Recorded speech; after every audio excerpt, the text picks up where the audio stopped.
All right, so I guess before we begin, my name is Nate Herzog. If you don't know me, hello. I've been doing Shudokan Karate for 27 years now. I'm a Sandan, which is 3rd degree black belt. If you don't know what Shudokan Karate is, Shudokan is a style of karate. If you are perhaps more familiar with styles of karate, you might think that I just said Shotokan. I did not. I said Shudokan. There is a difference. But has anyone first done any kind of martial art, whatever you consider to have done it? What we got? What did I do? Yeah. Hapkido, Taekwondo, Aikido, Wing Chun, and I think that's it. Nice. Does it count if your child did something for a long, long time and you paid for it? Yes. So Kyle, my son, is a 1st degree black belt in karate, and I cannot tell you which style. I think he studied at Shtoryu. Okay, and he did that probably since he was 12 or 13 until COVID closed down his, Yeah. I'm in Taekwondo. Nice. What rank? I'm a purple. Awesome. Fantastic. Anyone else? All right, good. So, one of the things that I love to do is talk about martial arts. There's a lot of things we can talk about. We can talk about, right, the physical fitness, the mental discipline, having a community of just people that you can hang out with. That's super important, and I think something that isn't discussed enough in talking about whether a specific school is good. Is it a good community? There's also just the physical conditioning. So I was once training a couple of years ago, walking on the open floor, and 2 students who were getting ready to test for black belt were working on something, doing this throw. They weren't really doing it right, and one of the guys who's training was, I think, probably 81 at the time. Walks by and goes, no, you're doing it wrong. He goes, all right, come. All right, now he's gonna throw me. Now watch my feet. And I throw him onto the hard floor, and he gets up and goes, okay, did you see that? Now watch that again, right? Now, how many people at 81 are casually taking throws just for demonstration purposes? So the conditioning is important. But all of that is separate. If you want to talk to me about any of that later, I'd love to. Specifically, what I want to talk to is something about the mindset with which we approach martial arts. And so what really kicked this off for me was at one point towards the end of the school year, I was talking with some other adult black belts in the dojo. We have these seniors who are graduating, they're going off to college. They're gonna go off to college, and I hope they continue to train their martial arts. They're gonna go off to college and they go join some martial arts club, they join some local dojo. How do we know, is it any good? Are the people there gonna be doing something weird? Is somebody gonna tell them they gotta do this stuff right? How do we make sure that they know what to do? I thought, it's a very familiar conversation. I've heard this conversation style before, but when we have that conversation in the church, it's very, do the youths know the right doctrines? Do they know how to explain total depravity? Do they know how to explain grace? Right? Do they know the right stuff? When we were talking about this in the dojo, nobody said, well, the key is make sure they have the advanced kata. If they have that, then that'll be good. And nobody said, we got to make sure they understand when you're supposed to throw a tight hook, thumb up versus throw a tight hook, palm down. If they can explain that, right, they have the right arguments. Nobody said any of that. The mentality is fundamentally different. And so it's this mentality of process. So I want to hone in on this. Process is purpose. That is the working title. What's the difference between process versus what? So remember the original Matrix movie? Right, Neo plugs in, and goes, oh, I know Kung Fu, right? Remember that moment? That really captured people's imagination, because it was like, oh, wouldn't that be cool if you could just know Kung Fu, right? If you could just arrive at the destination without the journey. If you didn't have to go through the process of learning Kung Fu and you could just know it. Which when you say it like that, okay, that sounds kind of silly, but people have these conversations where they say, what's the best martial art? A guy who did X could beat a guy who did Y. No, a guy who did Y would totally beat a guy who did Z. This is what I want to call the product mentality. Works. Yay. All right, so this idea of the product, what is a product? In the commercial sense, right? It is a specific thing. You have this product, the new iPhone, the new whatever. It's got very specific stats. You can describe it precisely. It is complete. You send it out in the world, that's it, that's the product. If you want to make changes, that's a new product, right? This product is done. There's also this sense to which the products compete against each other, right? There's a marketplace. This product is better than that product. There's also the fact that a product is always a prediction. Right? When a company is making a product, they say, what will the market want? 3 years from now, we anticipate this will be the need. Or as the consumer, you're walking through the store and you go, oh, that product will solve the problem that I'm having. Or you go, I don't have that problem, but I bet I will, so I'm gonna get that product now. You say, oh, I'd like to have the problem that product will solve. Let me get that product, right? So it's always this prediction. It's always this thing of, I know what the situation is gonna be, and so I know what it's called for. It's a thing that's complete, that is done. This can kind of get you into some silly situations if you really embrace this idea of it is the product. So if it's not the product, what is it? Well, it is the process, right? The process that we go through. So the process of martial arts, there's two things that go into it. There is the teaching methods, our traditions, our training, and then there is the games. And I use the term games very deliberately. One, because it upsets a lot of tough guys, and that's funny. But two, because that is the correct way to look at it, and it's not the way to look at it. And some of you right now are, what do you mean games? Game, like a kid's class? Games? What do you mean games? No, I mean games. These are all games, right? Any match you do is games. It doesn't matter if it is light contact, point fighting, if it is full contact, if it is grappling, if it is whatever, it is a game. And when you look at the game as the product, you have, what's the best game? Right? How do we know? And people say stuff like, well, in a real fight, XYZ will happen. And so I designed the game that is closest to that. That's the best game. Right? Pretty reasonable. You should devise the best game, be the best at the best game, and then anything else is easier than that. Right? Pretty reasonable. So in a real fight, well, in a real fight, there's no rules. In a real fight, no rules in a street fight. Have you ever heard somebody say something like this? In a real fight, there's no rules. So whatever is the game that has the fewest rules is the best game, naturally. Let me tell you a story about a real fight.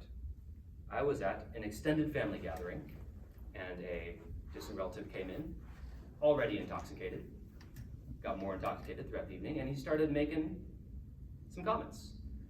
And I thought of some comments that were too funny not to say in response. So I said, and he decided that the next thing to do would be to take a swipe at me. So here we go, right? Here it comes. It's a big old haymaker that everybody who doesn't know how to fight throws. And it is very reliable. You can predict it. It is very slow. You can time it with a sundial. But it is still a big strike, and if it hits you in the jaw, it's gonna hurt. This is a real fight, right? We did not agree beforehand to rules. We did not push aside the dining table. All right, let's go. This is a real fight. Are there rules in this fight? Oh, you better believe there's a whole lot of rules. There's an immense amount of rules. Nobody explained the rules. The rules are not logically laid out, but there is rules to this fight. Because, oh, well, there's no referee in a real fight. There's an entire clan of referees watching this, actually. The post-fight analysis is going to be very intense. All right? So all of those things that people have said about a real fight did not apply to this real fight. And I can tell you, in the 30 or so years of doing martial arts, I have heard so many people say, in a real fight, XYZ always happens. And I have personally seen a real fight in which every single one of those things did not happen. Now, of course, there are scenarios. There is scenarios where people fight for their life in a dimly lit parking garage, right? There are an entire spectrum of things. But when you say, I know what the real fight is, right? I know what the marketplace is. I know what the right product is, and you lock yourself into that, right? You're actually missing reality, because reality is weird, and reality is arbitrary, and people do weird stuff. So when we're looking at the fights as the real fight, we're talking about us projecting confidently what we know, and oh yeah, that's definitely what's going to happen. I know what's going to happen. You don't. it also leads you to some weird logical situations. So does anyone remember the Conor McGregor-Floyd Mayweather boxing match from about 10 years ago? All right, so Conor McGregor was at the time, I think, two-time UFC champion, the MMA sports league. Beautiful fighter, really fun to watch, absolutely terrible human being, just an awful guy. Floyd Mayweather was at the time the best boxer actively competing. Really sharp, really technical, really smart, really good fighter. Again, terrible human being. The two announced we're gonna have a fight, pay-per-view. Everyone's like, I wanna watch one of these guys get beat up. Please, let's buy the tickets. I was talking to some guys who bet some money that Conor McGregor, the MMA guy, was gonna win. Not like a little fun bet, like a substantial sum of money. This was gonna be pretty financially ruinous to them. And he's gonna win. And I said, you think McGregor is gonna win this fight? You think a non-boxer is going to beat the world's best boxer at boxing? And they said yes. And they explained it. And what they explained boiled down to MMA is the best game. He's the best at the best game. So anything else is easier. They lost a lot of money. And it's obvious when you say it like that, right? But when you pigeonhole yourself into this product mentality, you miss what's actually going on. So what is actually going on in a fight or in a game? Right? Games are about developing and highlighting skills. When we play a game, whether it is point fighting, whether it is full contact fighting, whether it is grappling, you are developing skills. If you think about it in terms of, what skills does this game give me? Now, you're not locked into that mentality, you're locked into the process. The game is part of the process. I have this skill, I can apply this skill to other games. I can apply this skill to other things. I'm not concerned about whether or not my game is the best game. If you are a martial artist and you've never gone to a different place and played someone else's game, you should. It's very, very maturing for you. Because you go in there and you're like, I am really good at my game, and I'm gonna play this game, and you get totally destroyed.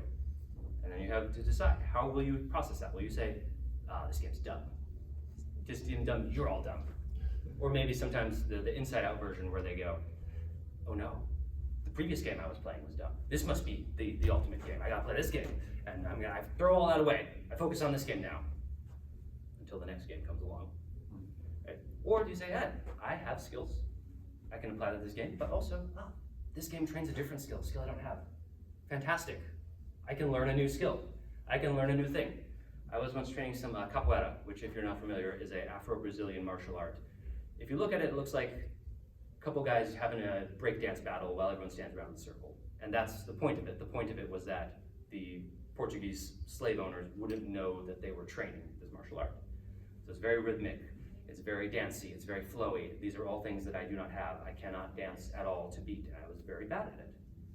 And all the time, I had the thought of, oh, I could just do XYZ that I know from my karate and come in and beat this guy. But that's not the point. I already know how to do what I know how to do. I want to learn something new.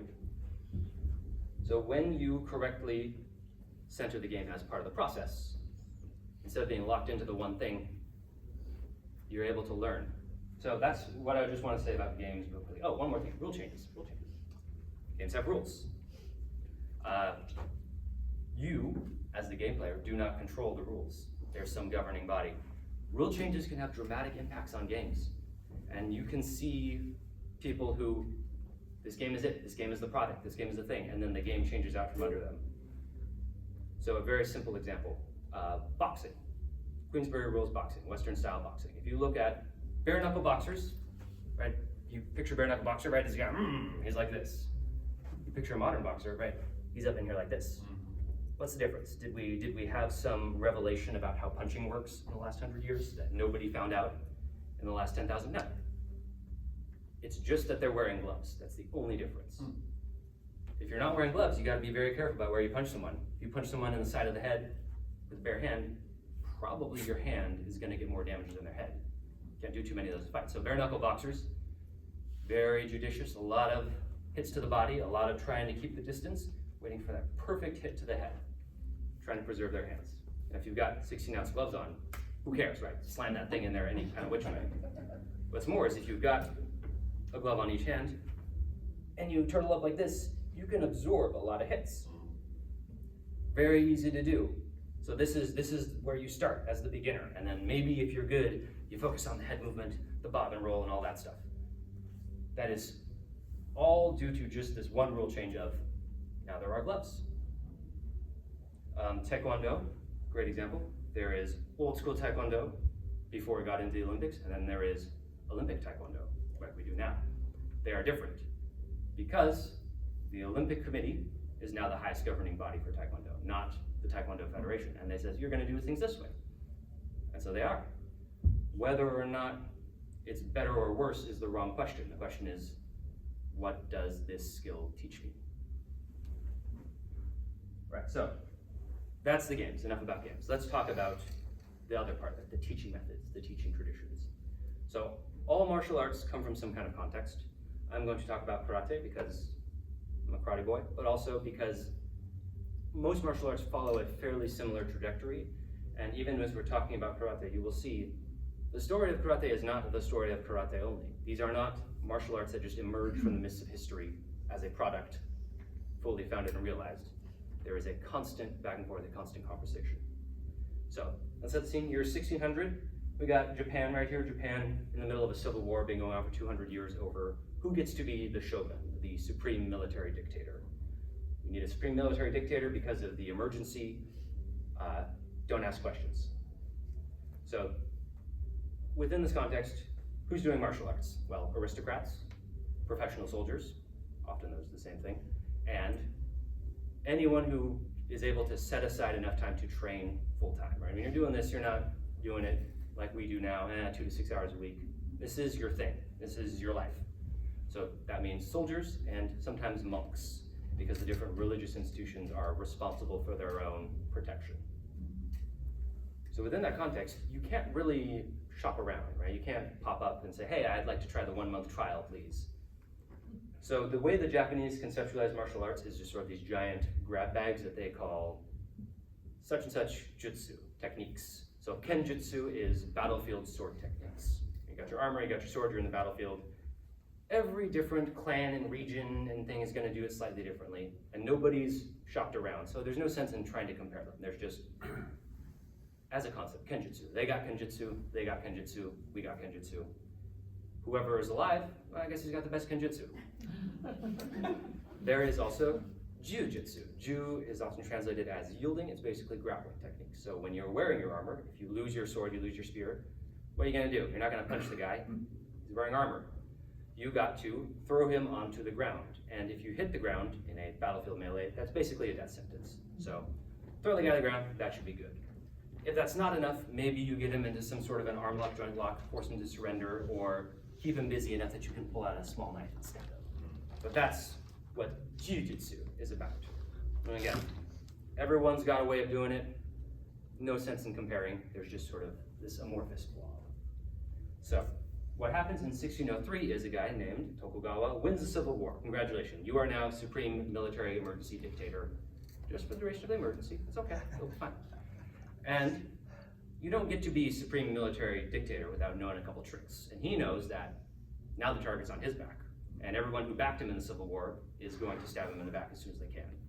Particularly, he knows the Satsuma clan of samurai. These guys flipped to him at the last second. Definitely gotta look out for these guys. So he gives them a reward. He says, you can have, as your reward for your loyal service, you can have the Ryukyu Kingdom. You can have Okinawa down here. That's yours. Take it. Okinawa is not part of Japan. Okinawa is an independent kingdom and has been since the beginning of time. So the Okinawans, they see themselves right there, this string of islands here, they see themselves as kind of everybody's cousin, right? Oh yeah, Japan, Korea, China, everyone, we're part of the process. They got a nice trading network going on. Everything's cool, right? Who would be mad at little old Okinawa? The other thing is that as an independent nation, they are part of the Chinese tributary system. So the part of the Chinese imperial system is you have the emperor, the son of heaven, but then these sort of second-rate civilized places like, like Korea, like Okinawa, they pay tribute to the emperor and acknowledge his supremacy. So the money that they pay him, that's not really important, right? He's the emperor of China, he's got a lot of money, but the ideological legitimacy is super, super important. especially right now in 1600, because the Ming Dynasty is imploding, the Qing Dynasty is coming in. The Qing are not Han Chinese, they are these Turco-Mongolo steppe barbarians called the Jurchids, and actually they rebrand themselves as a Jurchid. That sounds kind of... We are the Manchurians. Doesn't that sound nice? That sounds like a guy who could be emperor of China. And they come in, and they need this ideological legitimacy, because, I mean, could a guy who wasn't the legitimate, divinely ordained emperor be getting all of this tribute, right? I mean, it speaks for itself. You should definitely not rebel. So, the new shogun, the new dictator, makes a gamble. He says, I bet that the Chinese emperor only cares about the on-paper legitimacy. He doesn't care what's actually going on the ground. So he says, Satsuma clan, you can take over as long as we don't upset the Chinese. So the Satsuma clan, 1609, invades Okinawa, conquers it, defeats the military, and then immediately pretends that nothing has happened. And so for the next 250 years, everyone pretends like Okinawa is actually independent, and they continue to pay tribute to China. There's continued back and forth of Chinese officials visiting, even though they're also subjugated by the Japanese and paying taxes to their Japanese overlords.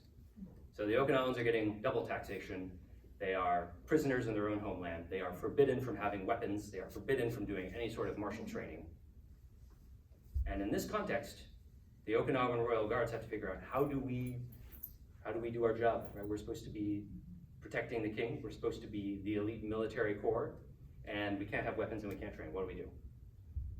So the Okinawans say, well, we have really close ties with China. So I hear they got a cool thing over there in China. Let's check out some of that stuff they got in China.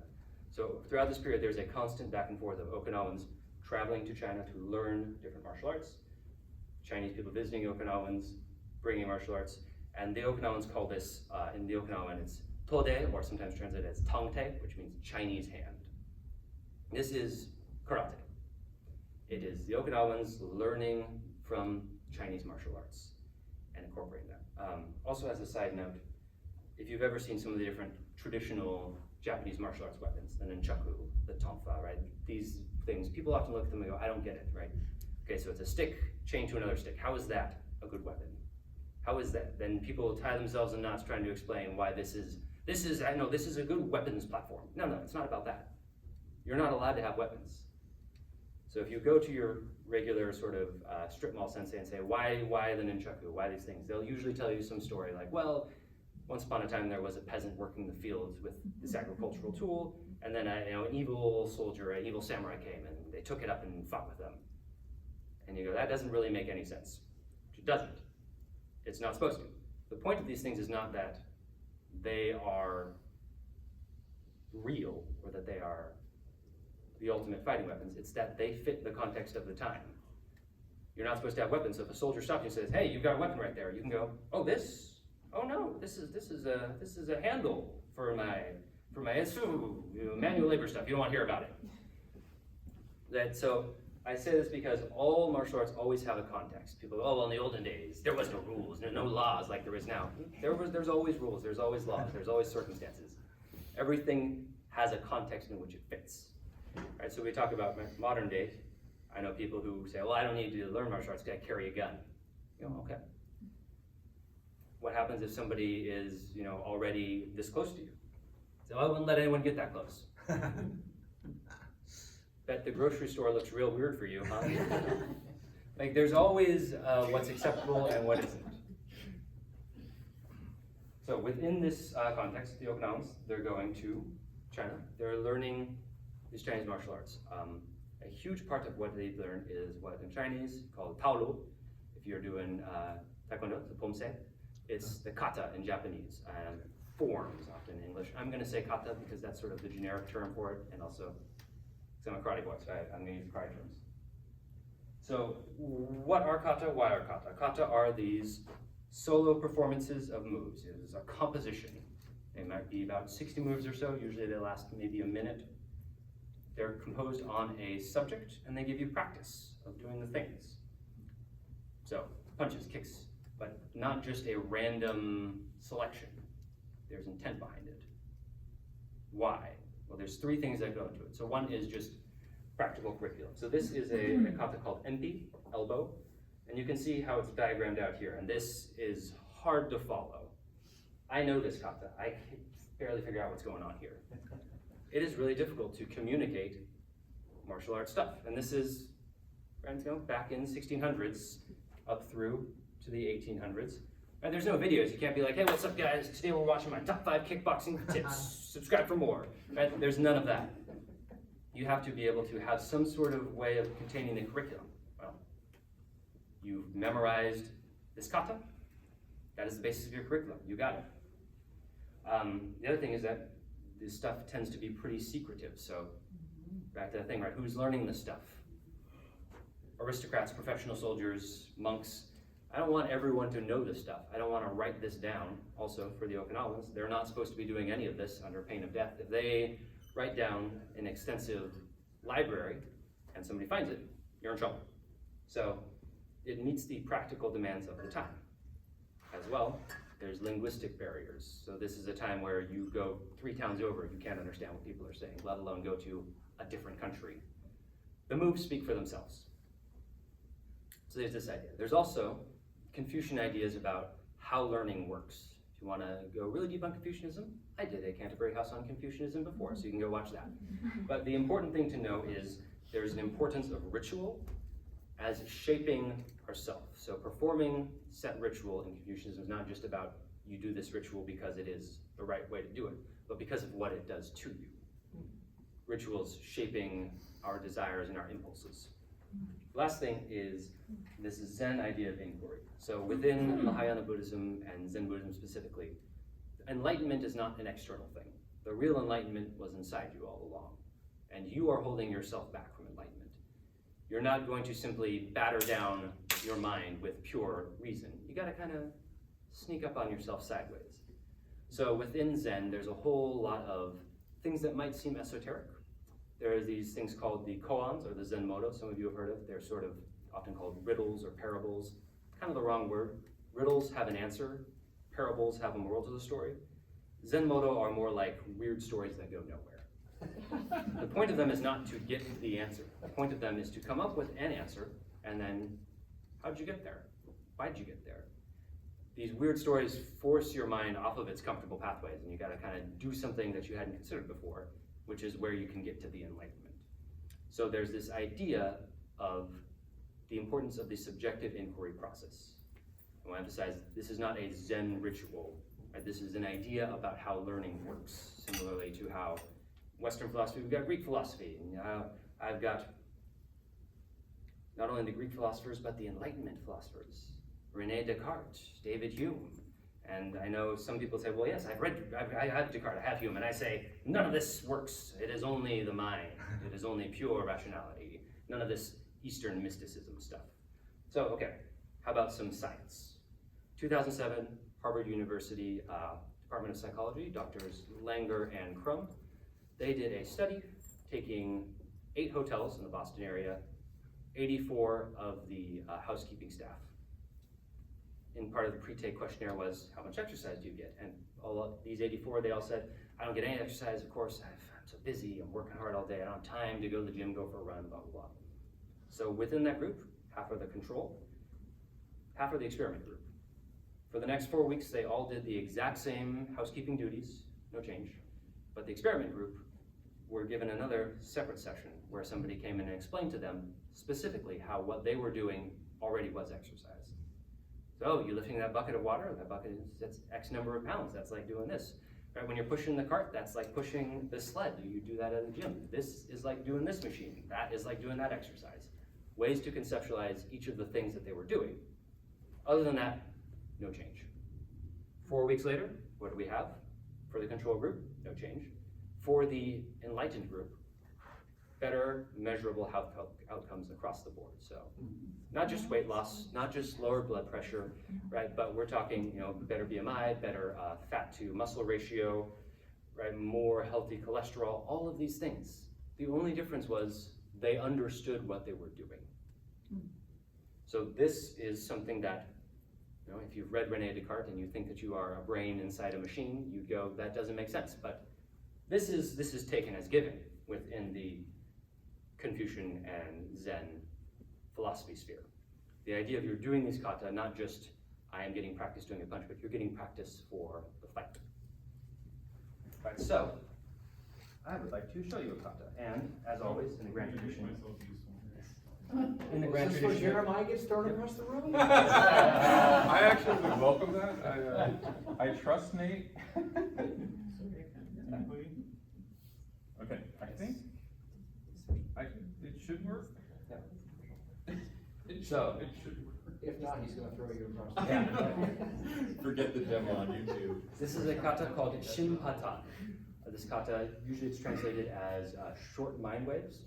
One of the interesting things about kata is that we can trace a lot of the modern karate kata to ancient Chinese forms, both by just looking at them, you can see, okay, there's similarities, but also through the linguistic drift.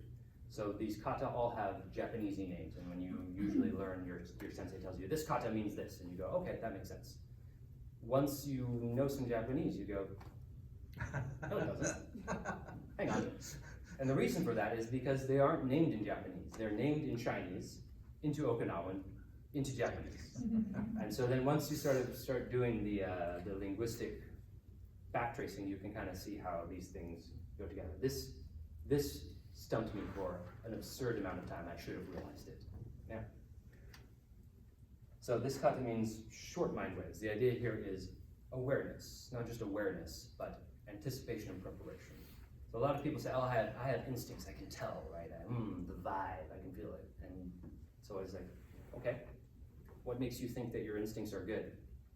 Is it just you haven't died yet? That's not a very good metric. In order to develop your instincts, in order to develop your anticipation, you have to look at it. So this is Shihan Alita Wagner. She is in the same style as me. She has a school down in Oregon. She's doing it, which we call teaching speed. See if it works. That's a good sign. That's another good sign.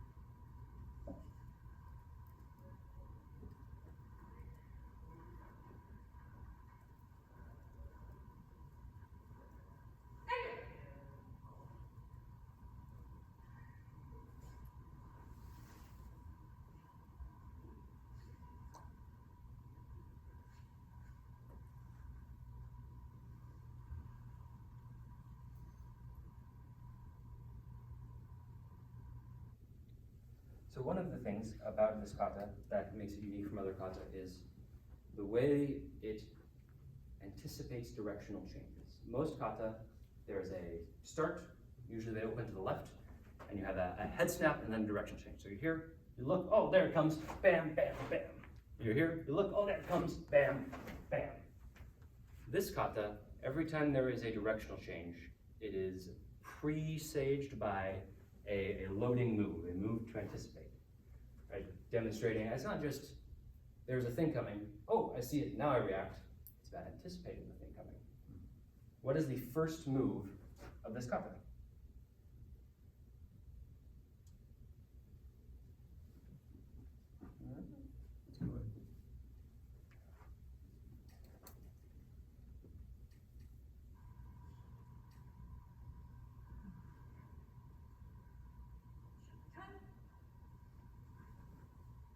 What's the first move? Bow. After the bow. We called it something else. It was like the hands come together. Hands come together. And then what happens? When our foot goes back. Yes. Not the foot going back, the foot going sideways. So it's out here in this Mosubidash, often called. The first move is that. Yeah, exactly. So can I get a volunteer? Yeah, sure. I'll pull that over. Down here? This is my knife. Give me a shove. Any kind of shove? Any kind of shove, right? I'm here. Hey. Right? I'm out. I'm gone. Give me a shove. Right? A lot more resistance on that. All I have to do is go from here. Again, shove, gone. No chance. Here, shove. I'm ready for the next move. So it's that little hand position, foot position. Thank you. We're not done. You know, it's not a position of, I am gonna fight, right? We're not here going, oh, bring it on, let's fight.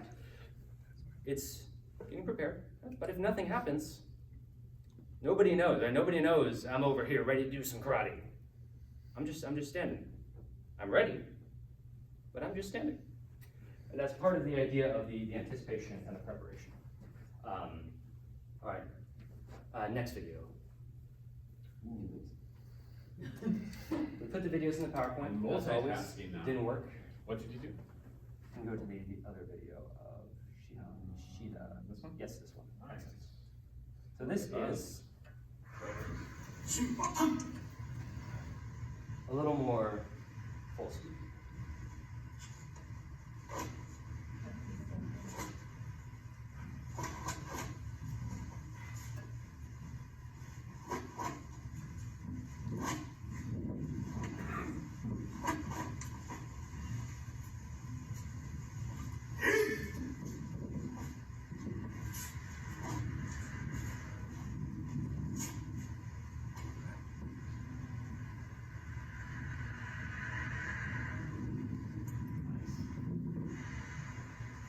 So the same kata performed by Ishida Sensei, who is significantly older, but this is a little bit more full speed. This is an interpretation. Speaking of That's There we go. There we go. There we go. There you go. So, You're all set. I want to think of kata first. Think about kata as literature. So, if I am reading Dostoevsky and I come into Dr. Webster's office and say, Dr. Webster, I'm reading this Dostoevsky guy. There's a lot of words. Like, get to the point. It's just page after page of schizophrenic murderers ranting about human nature. So what, human nature, it's bad, right? Just say that. Let's be done. And you say, right? Okay, yeah, but you're not really getting the full thing. The point of it is not to communicate a couple bullet point ideas. There's a lot of ideas going into it. It's not about the most calorically efficient way to communicate information. So literature works on a couple ways. One is that there's just the experience of reading the book. There's the experience of just doing the kata. There's also meaning, by which we mean the things that the author put in there that you were meant to get, right? What is Dostoevsky trying to tell you? What is the maker of this kata trying to tell you? There's also significance, the stuff that you personally notice. You saw that, it made you think of something, right? Whether that's right or wrong, that's a connection that exists now. That's something that you thought of. So when we are doing the kata, it's like when we are reading a book. You don't read a book and say, I've read that book once, there's nothing to be gained from reading it again. When you go back to read it, you will hopefully have developed better understanding to better get at the meaning, but also you are at a different place in your life now. You have different ideas, you're thinking about different things. Maybe there's something specific going on in your life that's gonna cause some connections. So there's new significance to be gained from it. And this goes back to that Zen riddle solving. It's not about, well, what's the right answer to the kata? It's about what are you personally getting out of the process? The other thing is, we have the great works of literature. How do we know what's a good book? It's not the fact that it's a book that makes it good. If you have very sophisticated tastes, you can look at a new book and go, I know if that's good or not. I can tell, I'm very smart. I have 7 PhDs in everything. But if you're just a regular person, maybe it's good, maybe it's not. But you can lean on the democracy of the dead, as we would call it, right? You have these works that have meant a lot to people in different cultures, in different places, different times, and you go, okay, there must be something there that's really speaking to a lot of people. Likewise, we have these kata, these ones that come down to us from these Chinese forms. We go, look, a lot of people throughout the years have known a lot about it. Last thing is bunkai. Who has ever heard this term before, bunkai? All right, So bunkai is a Japanese word. It's actually an industrial word. It means to disassemble and analyze. When you do the kata, you don't just perform the kata. You bunkai the kata. You think about what it is and what it means. So can I get a volunteer? You will not be harmed unless you want to be harmed. Are you gonna throw me? Do you want to be thrown? Because if not, I'm not volunteering. Excellent. I think that was a challenge. Yes. So let's bunkai this kata. So we start off with, we have this opening thing. Right, we come to here, we step back, we go across. Am I supposed to do it? Not yet. Okay, good. Right, so we have this motion. So Travis is my uke, my bad guy. And he's gonna throw a punch at me. Yeah. Right? Oh, you want me to do that? I'm Right, making then you gotta punch. your family. Take a punch. Bam, right? That. Is that how it went? Your family? No. Okay. Right? Throw a punch. Okay. I'm gonna throw. Right, so there's my bunkai for that. But, throw a punch. You set me up. Throw a punch. These men are both with investors. Right?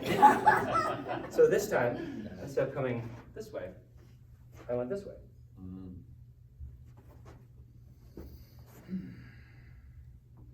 And so now if he throws that punch and I block it that way, right? This next motion, instead of being the grab, is now the throw. As I'm here, it's throw. Or, alternately, he throws a punch. And I come in with this elbow. This same motion. So I can use this as either just the load for block and punch. I could use this as, this is the block, this is the strike, here's the throw. I could use it as, this is the block, this is the strike, here's the throw. The exact same motion I can interpret in a whole bunch of different ways. Right, another one, let's zoom ahead. So you saw that part at the end of the kata where it goes like this. And a lot of times, you know, you see moves like this and you go, okay, what could that possibly be? What's going on there? Let's find out. Right, so let's Throw a punch. let's say Travis throws, let's say specifically a right hand punch this time. Okay. Right, as he comes in, right, I want to come here. What's probably his next natural reaction? Knee? Yeah. That's why I got my knee right there. Yeah. Yeah. Yeah. Let's say he throws a left hand punch. Right, so as he throws that left hand punch, I've already got his hand here. If I pull down and I jam, and you step away, Travis, what do we got? Oh, there's the motion. Right? Let's keep going. What happens? So he comes and he throws that right hand punch, right, and I jam it. He wants to throw that left hand punch. I jam it here. Well, next I've got that hammer fist that comes inside. Bam. Ooh, that's good. And then I've got this back knuckle that pushes away. Maybe we're done there, right?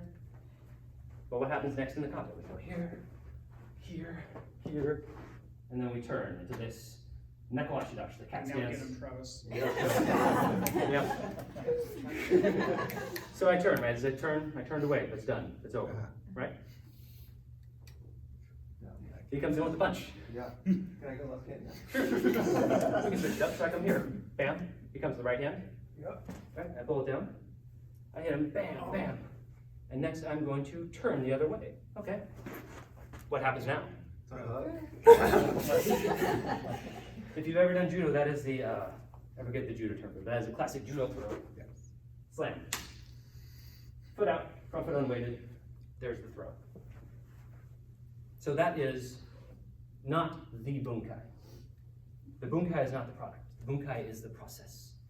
That is my bunkai. That is my back of the envelope, 2 seconds bunkai. I could come up with a different bunkai. You could come up with a different bunkai. When you're doing the kata, you are constantly coming up with different bunkai for what you're doing. When you see someone doing a kata and you go, I don't think they know what they're doing. How do you know? Because you can tell they don't have a bunkai for their move. They're throwing that move out there. Yeah. There's no concept to it. Is the bunkai how you're gonna use it then? How you use the kata yourself? Yes, the bunkai is your particular analysis of it. And there's not just one bunkai. There's not just one answer to the riddle. You yourself might have a lot of things. When I am training and I have students and I'm teaching, they say, what are we doing here? I'll say, a lot of things. They always roll their eyes because that's always my answer. It's like, a lot of things. I'll give you one for free. You just say, come and throw a punch and we'll try something. We'll do that. You have to do the rest yourself. When somebody sees a kata and you're doing it and they don't like it, they're not going to come up and go, why are you doing it that way? Who taught you to do it that way? Show me your credentials. They come up and they say, what is your bunkai for that? And I've had times where I say, okay, here's what happens. He comes this, and I do this. And I've had times where much senior black belts come to me and say, what's your bunkai for that? I'm like, I'm glad you asked. Check this out. All right, here we go. I come in here. Oh. And they go, exactly. I'm like, all right, okay. I need to work on that. So the bunkai isn't just a separate side thing. The bunkai is an integral part of the kata. It's how we work through the kata, figuring out what we're doing and why. The other thing about the bunkai is that the bunkai is participatory. I need someone to help me with it. Thank you very much, Travis.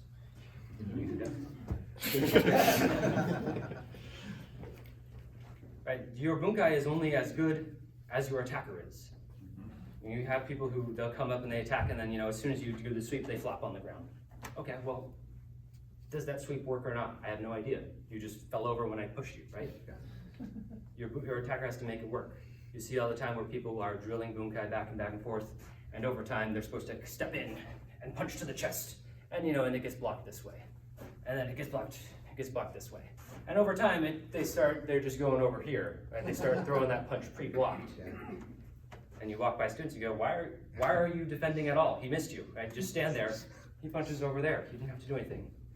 Or you see them do their bunkai where they start 3 zip codes away. I'm gonna punch him, and then they punch, and the guy's still away. Why are you blocking and dodging? He wouldn't have hit you anyways. We're only as good as our cooperation allows us to be. So the other thing about bunkai is that bunkai is the work in process. You're gonna try bunkai, it's not gonna work. That's part of it. That's not that you failed to make a bunkai. The bunkai process is iterating. The bunkai process is learning the things. Right? You don't have the pressure of, you must have a perfect bunkai. You must understand exactly what you're doing and everything. It's constantly working it out, constantly trying new things. Different stuff works for different people. There's also just, hey, I saw somebody do a cool move. I wonder if I can implement that into this. Let's see, something else I wanted to say on bunkai. I'll remember. So, kata as literature. It's bunkai, that's great. Now I want to talk about kata as compared to liturgy.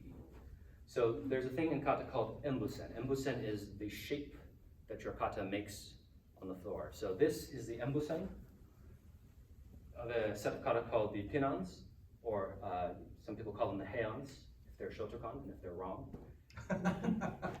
This is the shape the kata makes on the floor. You come up, you go around, and you return to the same spot. So every kata returns to the exact same spot it starts. Why? Is it just Japanese aesthetic sensibility? Partially. But it's also because it drills you to have the correct control.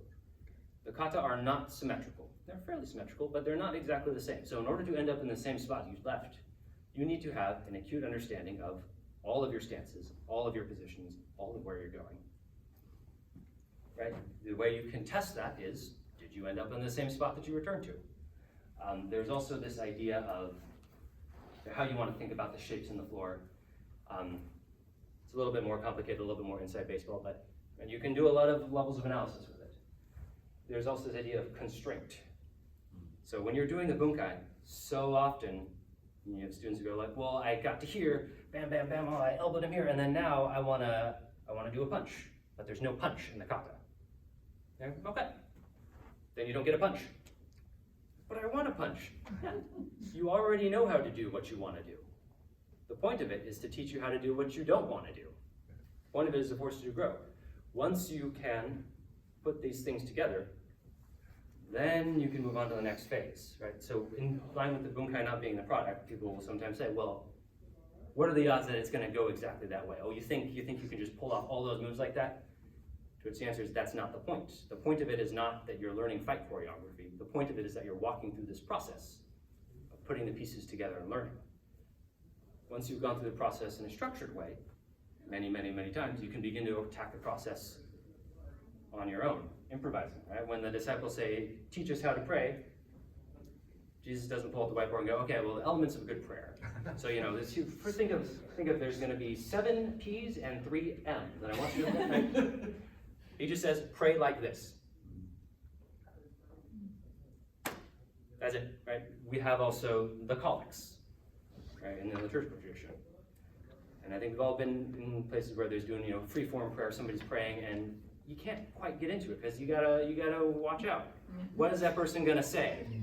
Right? You hear some people's spontaneous prayers, and the blasphemeter kind of starts. You're like, I can't co-sign to that. I can't participate in this. Right? If we know where we're going, we can all participate. Once we know also that our desires and pathways have been properly shaped, I can kind of trust you to go off script. Right? Once somebody has done the kata and done the bunkai and worked through it, they say, I'm going to do something weird, I'm going to do something new. Okay, I trust you. I know where you came from. Some random person walks down the street and says, I'm going to do something wild. I don't know if that's going to be. There's also this concept of meditation. And the karate historian Takao Nakaya says, meditation is the wrong word in English. I do not know the right one. When we talk about meditation, it's not like this mystical thing. It's this idea of how I can use my physical motion to connect up with what I'm thinking about. So with this kata, shinpaita, one of the ideas of awareness is also, is this the right time to fight? So you saw when Shihan Alita was doing it, she did this move very slowly, and then quick. Very slowly, and then strike. There's a meditation that goes along with that, which is this idea of, not everything requires a fight. Right? I saw someone's coming, I got prepared, I'm ready. Okay, now, horizon to horizon, do I have all the information? Yes, I act. New situation. Scanning, do I know what's going on? Yes, I've decided, I act. There's only 3 of those, because you only have so many fights in you. If you want to be out there fighting with people, okay, you can get into bar fights, you can be fighting people on the streets, but there's a cost to it. If you want to be a professional fighter, you only got so many fights in your career.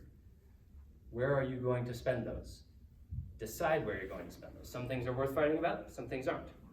So this idea of the meditation that goes along with it. It's not that this hand motion is going to mystically give me more forbearance. It's that I am using this to help me think about that. Instead of just sitting here going, I should be a better person. I have now a way to engage with it of, every time I do this, I'm reminding myself, taking this moment to think, yes, am I doing that? Am I not doing that? And it's a physical reminder of what are things that I'm trying to do. Last but not least, right, kata is not the product, it is the process. Bunkai is not the product, it is part of the process. Liturgy is not the product, right? Anglicanism is not the product, right? We like it for what it does to us, for the effects that it has on us, right? As soon as we start saying, well, this is the product, right, that's where you get into weird stuff, right? When someone says it's just about doing the kata, you only do the kata. They don't do any bunkai, they don't know what they're doing, right? They say, you only do the kata, you need to do the kata exactly this specific way. Right? You're missing the point. It's about what the process does to us. Same with the liturgy, right? The fact that the word comes into the center of the aisle and we turn to face it, that doesn't mystically cause us to have some kind of a, but if we think about, hey, the word is coming in the middle of people, oh gee, I wonder what that's about, I wonder what that means, right? We unlock this new process by which to engage it. So there are, I don't want to call them levels, because levels implies that there's a quality. There's different pathways to engage with the kata. There's the purely physical, I'm getting exercise, I'm punching, I'm kicking, great. There is right, this level of the bunkai, of thinking about, here's what I'm doing. Right? Then there is this more meditative level, right? What does this mean for me as a person? How should I engage with that? So to that end, quick history roundout. So this is going on up until 1901. This is very recent history. Itosu Anko, sometimes known as the grandfather of modern karate. This is karate we're talking Karate, yes. Yeah. So Itosu Anko is an Okinawan, and he is a secretary, sort of like a Mandarin, you might think, to the last Okinawan king.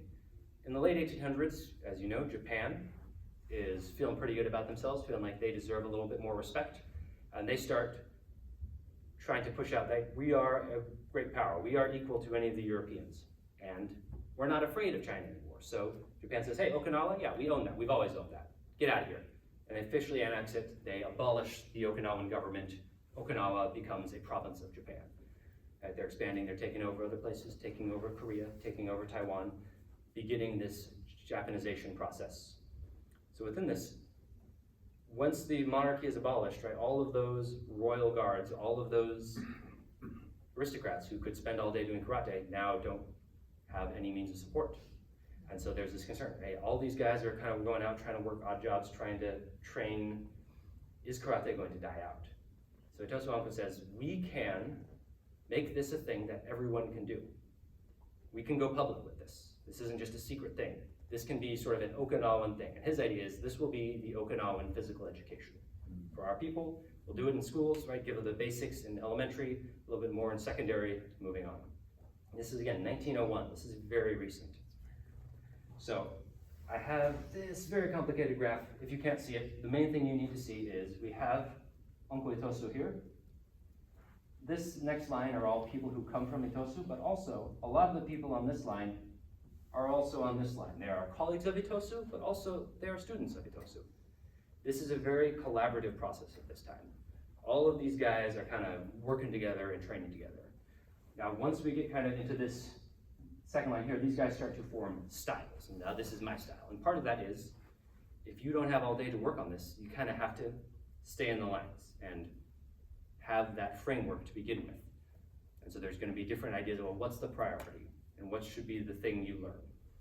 But actually, all of these guys here on the second line, pretty much all of them are cross-recognized across all styles. So when you get even into the 20th century, any of these guys can walk into a dojo for any of the other guys and just point to someone and say, hey, you're promoted, you're black belt now, you're second degree black belt now. They all understand that these guys are all there at the beginning. They all have pretty much the full book, and the rest of us are focusing on different things. So Itosu Anko takes it public. Itosu Anko is also the first guy to really write publicly about karate, so we have some very interesting things from him. One of the things he says is, when you begin to train, you must decide. Do you train to serve your master or for your health? And those are the only two options. And that's still true today, right? If you train to serve your master, to become the ultimate fighting weapon, there's going to be stuff that you do. So things like the spear hand as a technique. If you haven't trained extensively, spearing your hand first into the pots of mung beans, then into the rice, then into the gravel, then into the wood, then into the stone, to harden your hands to a spear. Right? You can't, if I do this, this hurts. I can't do that. There are guys who have done that and can do that. And you can see online videos of different practitioners and monks and whatnot, spearing through rocks. But that comes at a cost. If you do that, you're not going to be typing in the office. Right? You can train a certain way to become the ultimate fighter, but your joints will be destroyed. But you'll have so many concussions you can't spell your name. So that is the trade-off that you make. Right? Is this the priority? Or is this something that exists to enhance the rest of your life? And it's important to know what you are doing, right? A lot of people, I kind of want to be in between. You really can't, right? You can't be the hardcore, super legit guy training 2 hours a week. So real quickly, so these guys spin off. I want to talk a little bit more about Kano and Funakoshi, but just to be quick, Funakoshi is the guy who takes martial arts or karate from Okinawa to Japan. And he signs up to the Japanese program of wearing a gi, having a belt. Right? You have these belts that are colored by rank. You have these uniforms everyone wears. You go, gee, that sounds very militaristic. Yeah, that's the point. This is early 1900s Japan. The guy who comes up with this, Kano Jigoro, the founder of judo, he creates the belts. He creates the gi. A huge amount of the stuff that we think of as martial arts stuff is stuff that Kano came up with, specifically to aid this program of modernizing martial arts for the purposes of the Japanese Empire. Part of that is also that because Funakoshi signs up, a lot of the other Okinawans hate him because he's selling out, not just in a business way, but to the imperial oppressors. But because of that, his style, Shotokan, is the largest karate style by volume. So more Shotokan practitioners worldwide than anything else, even today. Because of that, Shotokan also goes where the empire goes. Shotokan is the style that goes to Korea. A lot of Korean guys learn Shotokan. Then when the Japanese empire leaves, they go, we're not doing any of this Japanese stuff. We're gonna take all the stuff we know, rename it to Korean stuff, and then dial up the kicks a little bit more, and that's Taekwondo. So Taekwondo comes from originally Shotokan. If you look at the Pumse, all of the Pumse compare pretty much one-to-one with the Shotokan Heians. Does Japan kind of take ownership of karate? Would they be like, yeah, we have karate, or is it really Okinawan and then? Depends who you ask. Okay.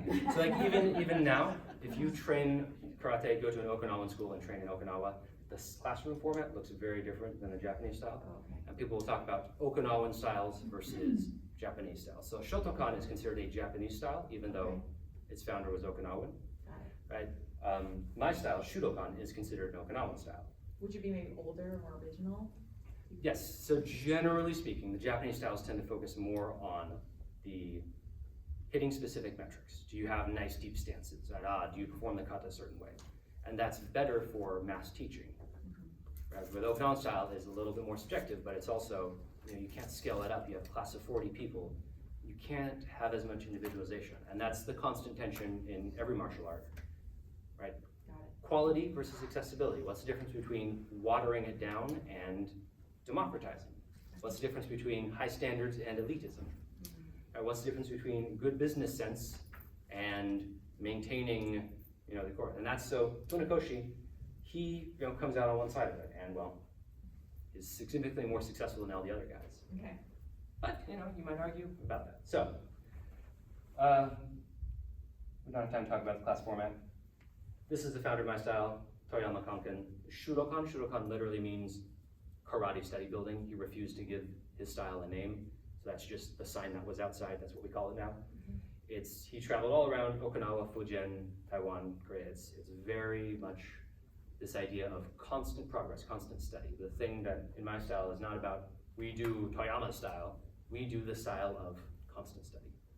So, but we're out of time, so I don't want to keep going. So, this was fascinating. Let's give Nate real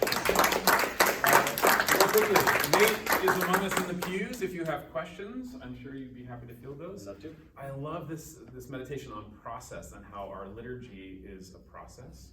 Real quickly, a theologian I admire said, the love of God is a mystery we never master.